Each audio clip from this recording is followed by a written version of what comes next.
बच्चों, अपन ने अभी तक मानव भूगोल के बारे में चर्चा कर हुई थी और मानव भूगोल का जो भी पाठ्यक्रम है आपका वो मैंने आपका पूरा करवा दिया है। तो अब मैंने सोचा है कि अपने पास समय है तो क्यों ना आप लोगों को जो दूसरा प्रश्न पत्र है अपना, पहला जो मानव भूगोल तो दूसरा प्रश्न पत्र है और ये संसाधन भूगोल प्रथम प्रश्न पत्र है, क्यों ना अपन जितना इसको संभव हो आप लोगों को मैं करवा सकूं।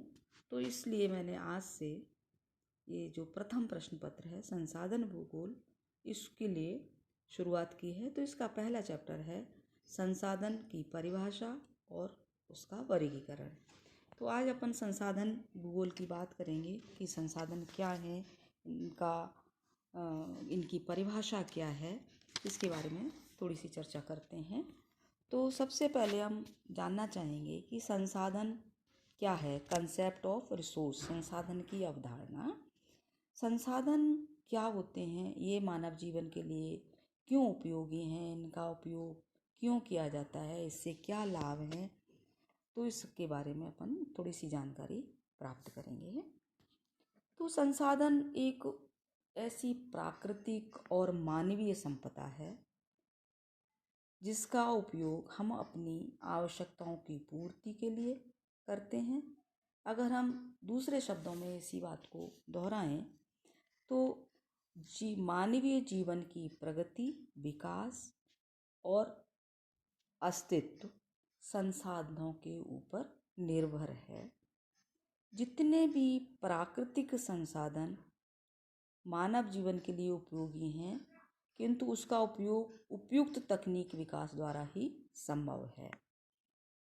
चाहे वो भूमि हो, सूर्यताप हो, पवन है, जल है, वन है, वन्य प्राणी हैं, ये सारी चीज़ें आज से नहीं, जब मानव जीवन की उत्पत्ति हुई थी उससे पहले भी हमारे धरातल पर विद्यमान थी ये सारी चीज़ें। परंतु इनका अगर हम क्रमबद्ध विकास देखें तो ये तकनीकी विकास के साथ साथ हुआ है। तो जैसे जैसे मानव की आवश्यकताएं हुई, उसी प्रकार से उसने क्या किया, संसाधनों का विकास भी किया। जो भी पृथ्वी पर तत्व विद्यमान थे जो मानव द्वारा ग्रहण किए जाने योग्य थे, वो सारे संसाधन कहते हैं उनको। तो इसके लिए जो जिम्मरमैन महोदय हैं उन्होंने लिखा है कि संसाधन का अर्थ किसी उद्देश्य की प्राप्ति करना है। यह उद्देश्य व्यक्तिगत आवश्यकताओं तथा सामाजिक लक्ष्यों की पूर्ति करना है, ये उन्होंने कहा है। तो इस पृथ्वी पर कोई भी वस्तु संसाधन की श्रेणी में तभी आती है जब वो कुछ तथ्य दशाएं बताई गई हैं जिन पर वो खरी उतरती है। संसाधन तो हर चीज़ संसाधन है जब वो मानव के लिए उपयोगी हो। जब तक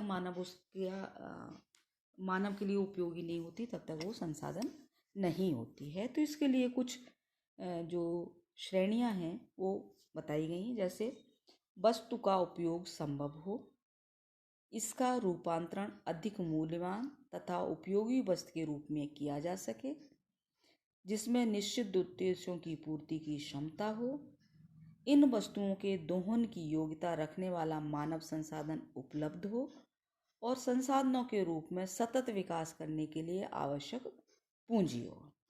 ये कुछ 5 जो श्रेणियां हैं जो दी गई हैं जो संसाधन की। अगर हम इन पृथ्वी पर ये सारी चीज़ जो भी वस्तुएं हमें प्राप्त होती हैं वो संसाधन की श्रेणी में तभी आती हैं जब ये 5 दशाओं पर वो खरी उतरें। अब आता है कि संसाधन क्या है। अंग्रेजी भाषा में संसाधन को रिसोर्स कहते हैं।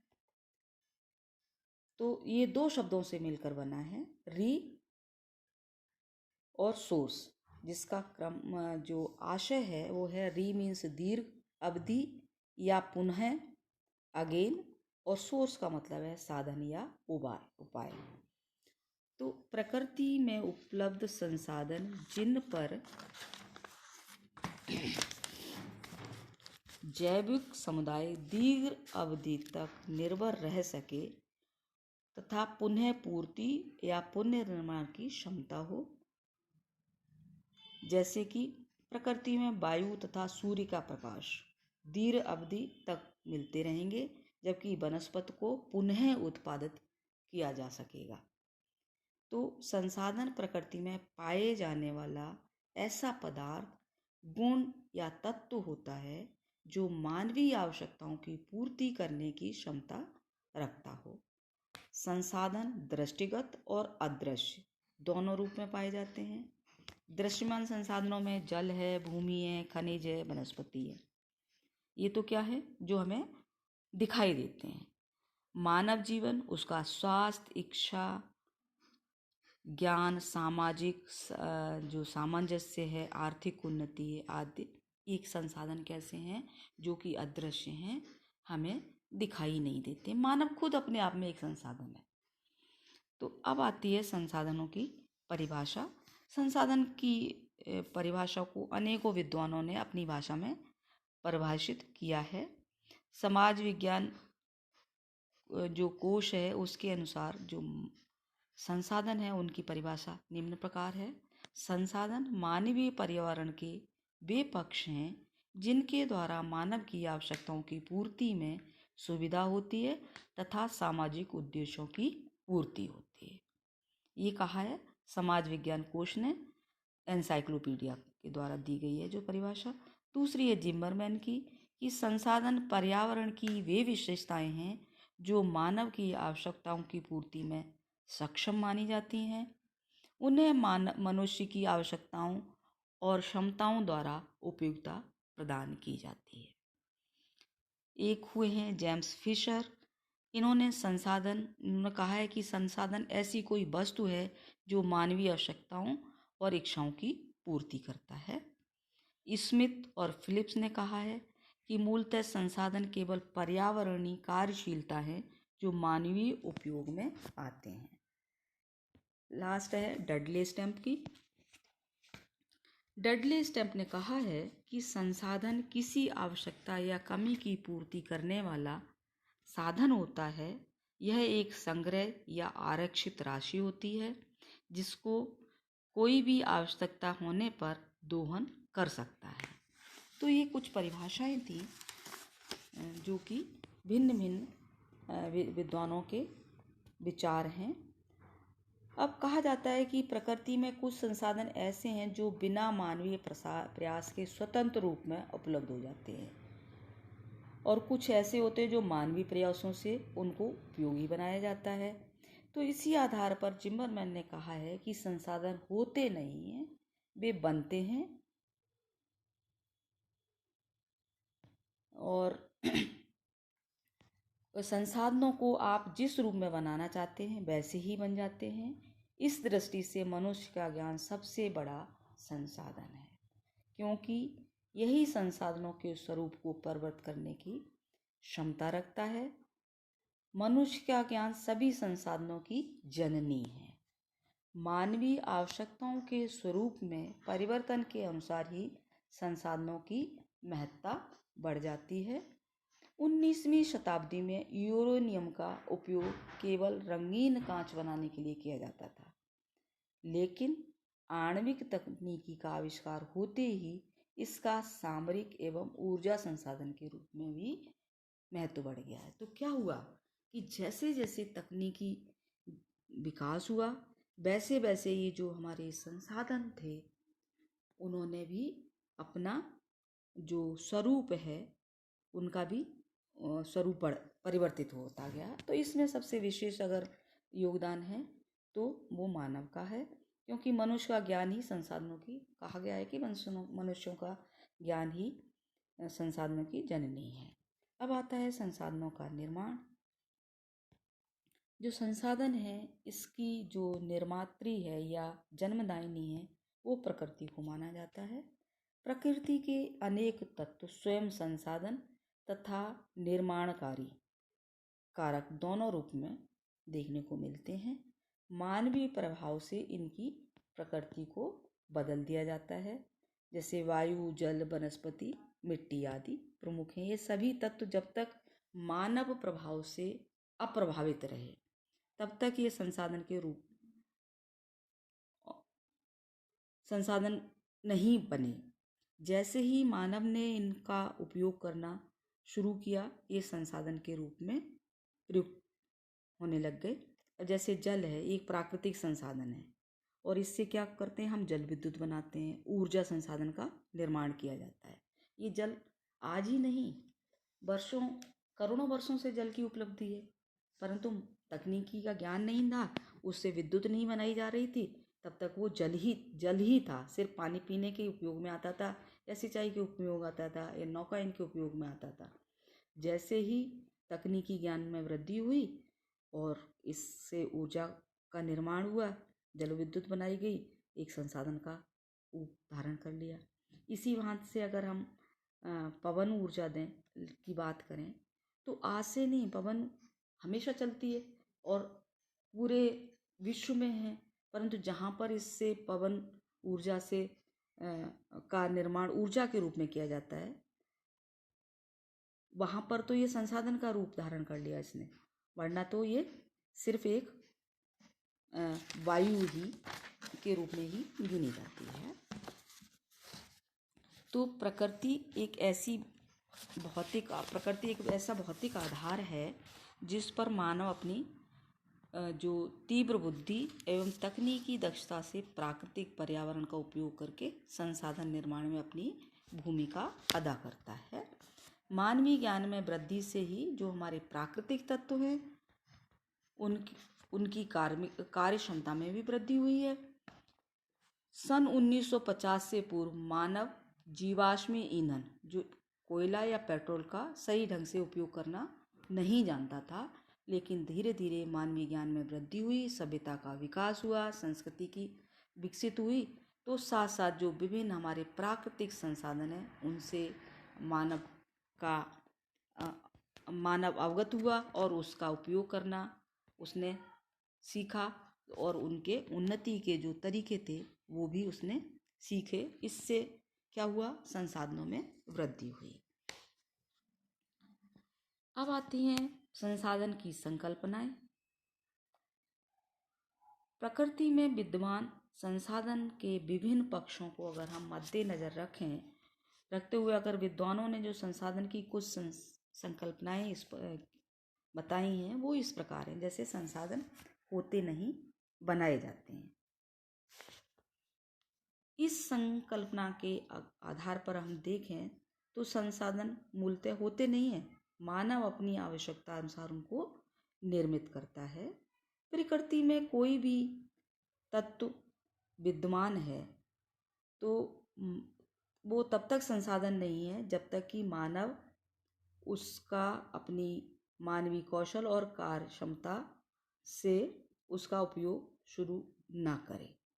नदियों में जैसे प्रवाहित जल है, जल विद्युत का उत्पादन कर उसे विभिन्न कार्यों में हम उपयोग करते हैं, तो वो क्या हो जाता है, हमारे लिए एक संसाधन हो जाता है। दूसरा, संसाधन एक गतिशील कल्पना है, स्थिर नहीं।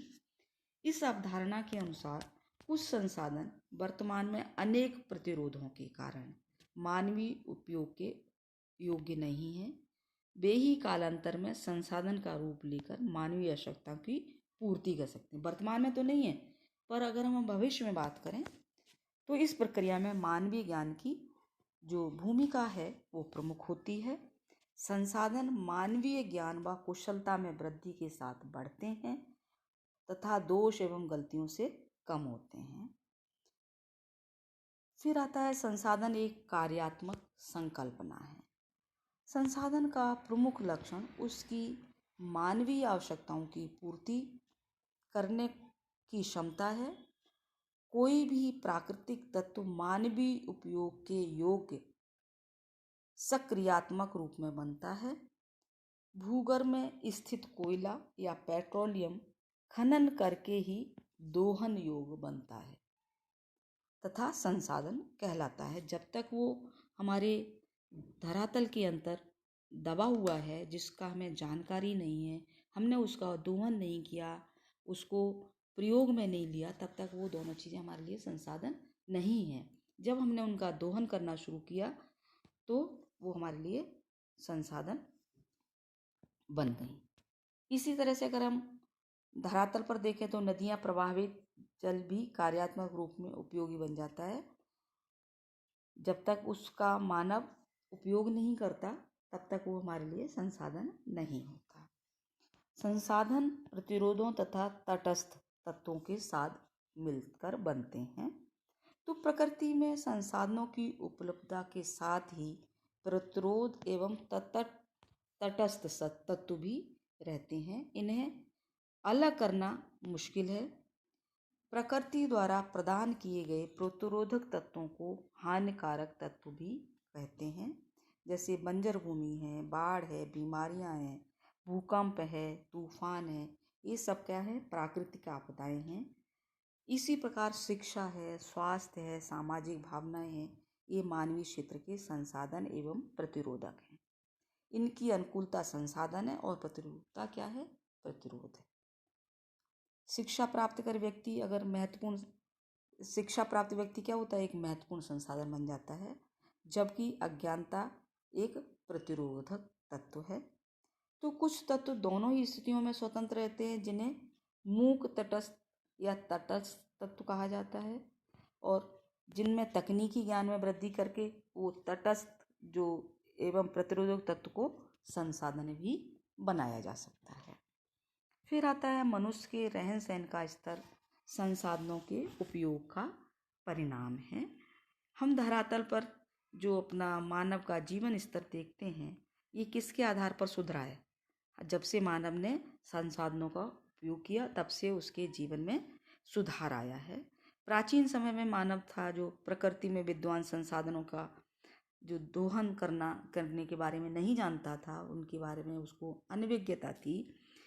वो जंगली अवस्था में रहता था, उसी अवस्था में अपना जीवन व्यतीत करता था। उन जंगल से फल फूल और कंदमूल जो भी थे, उन संसाधनों का उपयोग करके वो अपना जीवन यापन करता था। जैसे जैसे संसाधनों का उसने उपयोग शुरू किया, मानवीय जीवन का स्वरूप भी धीरे धीरे क्या हुआ? बदलने लगा। इस दृष्टिकोण से अगर हम देखें तो मानव संतुलित रूप में संसाधनों का उपयोग करके जीवन स्तर में सुधार लाता है। तो प्रकृति में और अगर संतुलित रूप में करेगा तो प्रकृति में भी संतुलन बने रहेगा। उसका हम विवेकपूर्ण दोहन करें तो हमारा जो वातावरण भी शुद्ध रहेगा और हमें जो खनिज सामग्री है या जो भी हमारे संसाधन है वो हमें मिलते रहेंगे। अगर हम उन्हीं संसाधनों का अविवेकपूर्ण या ज़्यादा उनका दोहन करें तो हमारे लिए क्या है? संकट उत्पन्न हो सकता है। जैसे हम रोज़ सुनते हैं, पढ़ते हैं कि पेट्रोलियम या कोयले के भंडार हैं, ये कैसे हैं कि अगर हमने एक बार इनका उपयोग कर लिया तो ये दोबारा हम उपयोग नहीं कर सकते। तो अगर इसलिए हमने क्या किया है, अब ज़्यादातर किस पर जोर दिया जा रहा है? जल विद्युत पर दिया जा रहा है, सौर ऊर्जा है, पवन ऊर्जा है, जिसका हम ज़्यादा से ज़्यादा ऊर्जा के रूप में उपयोग करें, जिससे कि हमारे ये जो संसाधन हैं वो बने रहें और आने वाले समय में इनका संकट पैदा ना हो। फिर आता है संसाधनों के संरक्षण की संकल्पना, लास्ट है। जिस प्रकार संसाधन होते नहीं बनते हैं, उसी प्रकार संसाधनों का अविवेकपूर्ण दोहन इनके ह्रास का कारण बनता है। संसाधनों के संरक्षण से अगर हमारा अभिप्राय है तो ये है कि उनका इस सीमा तक ही उपयोग किया जाए कि उनकी प्रकृति में दीर्घ काल तक उपलब्धता बनी रहे। इस प्रकार संसाधनों का विवेकपूर्ण दोहन ही उसका संरक्षण है। मानव जिस संसाधन का निर्माण करता बताया गया है, उससे प्रकृति में उपलब्ध संसाधनों के संरक्षण के लिए भी कठोर कदम उठाए जाने चाहिए। तो ये था बच्चों, आज हमने पढ़ा है कि संसाधन की परिभाषा, संसाधन क्या है, उनकी परिभाषा क्या है, उनका निर्माण क्या है और संसाधनों की कौन कौन सी संकल्पनाएं हैं। अगले वीडियो में अपन इनकी संसाधनों की वर्गीकरण के बारे में चर्चा करेंगे और कि संसाधनों का किस रूप में वर्गीकरण किया गया है, परंपरागत और गैर परंपरागत। ठीक है बच्चों, थैंक यू। और सिलेबस में आप लोगों के लिए डाल दूँगी और साथ में मैंने PDF भी डाला है, तो आप लोग उसको भी देख लें। उसमें पूरा चैप्टर मैंने डाल दिया है। जिनके पास बुक्स नहीं है वो उससे पढ़ लें। और अगर आप लोगों ने बुक्स ले ली हैं तो बहुत बढ़िया है, आप उससे भी पढ़ना शुरू करें। ये पहला प्रश्न है और साथ के साथ में हर चैप्टर का के जो इससे संबंधित प्रश्न बनते हैं वो भी डाल दूँगी आप लोगों के लिए। धन्यवाद बच्चों।